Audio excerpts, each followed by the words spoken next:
When we look at a beautifully crafted piece of furniture, like a perfectly polished mahogany table, we really just see the shine, right? We just see the finished product. Oh, absolutely. Yeah, the glossy finish is all that really registers. Yeah, and what we rarely think about is the sandpaper. Like, we don't visualize the hours of tedious, repetitive, um, just rough friction that had to happen to make that surface so smooth. Right. And I mean, if someone were to watch that sanding process completely out of context, they might wonder why someone is deliberately scratching up a perfectly good piece of wood. The friction seems totally destructive until you understand the ultimate goal. Exactly. And that deliberate, uncomfortable friction is exactly what we're examining today when we look at how we learn. So welcome to the Deep Dive. We are talking directly to you today. Yes, we are. Because, look, you are someone who clearly values learning. You're spending your time listening to this, after all.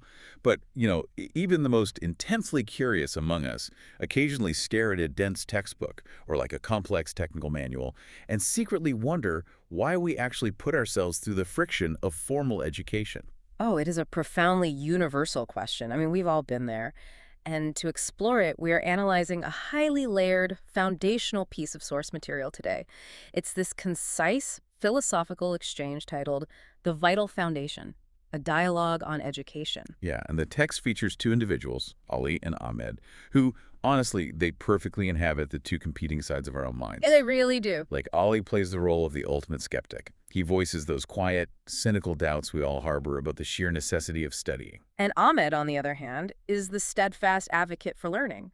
But, and this is crucial, he defends education in a way that bypasses all the usual cliches. Right, yeah. Like, he doesn't just recite standard, stay in school talking points. Far from it.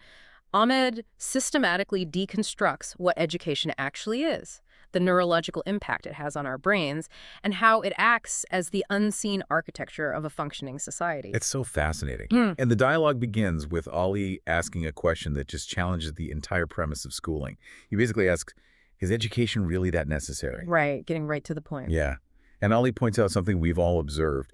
We all know the stories of individuals who become wildly successful without studying much. The college dropout who builds a tech empire in a garage, or the visionary artist who never took a formal class. Well, Ollie's highlighting the myth of the uneducated success story here. It's a very common cognitive bias where we see the extreme outliers and mistakenly assume they invalidate the general rule.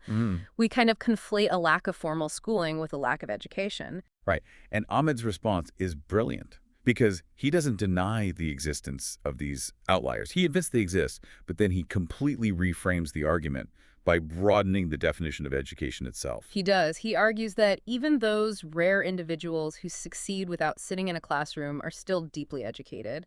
They just rely on raw experiential learning and intense real-world skills training. Exactly. Ahmed defines education as the foundational framework for understanding the world and making complex decisions, regardless of where that framework was actually acquired. And that rhetorical pivot is just crucial.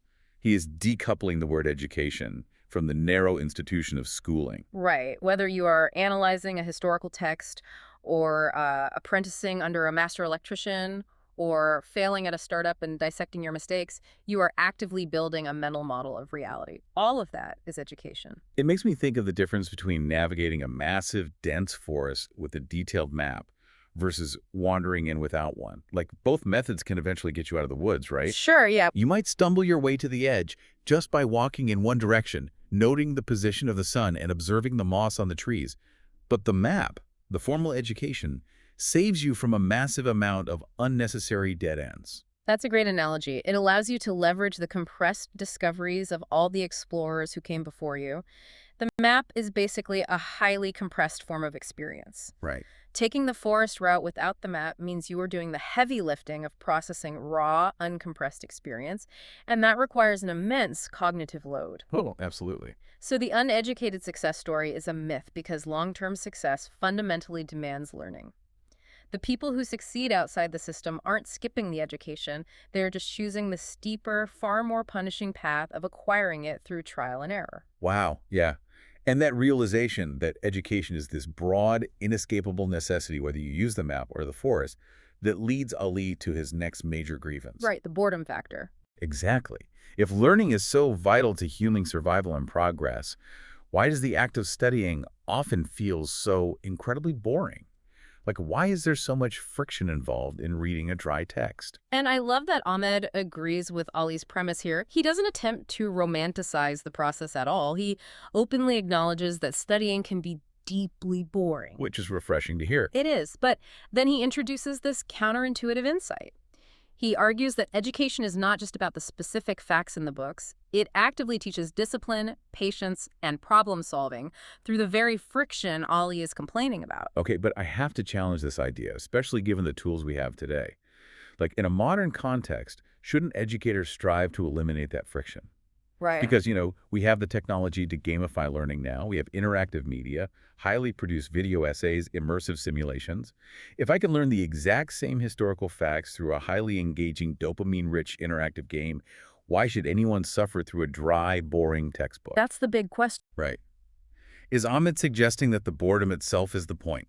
He is suggesting exactly that. Wait, really? Yes, because while gamification has its place for engagement, it often removes the most vital mechanism of learning, which educators refer to as the hidden curriculum. The hidden curriculum, what is that? Well, the explicit curriculum consists of the dates, the formulas, the vocabulary you are trying to memorize. But the hidden curriculum is the psychological and neurological transformation you undergo by attempting a difficult, understimulating task. But surely that mental workout can happen while having fun, right? Why is the absence of stimulation like the boredom specifically necessary? Because enduring boredom is basically resistance training for the prefrontal cortex. Oh, wow.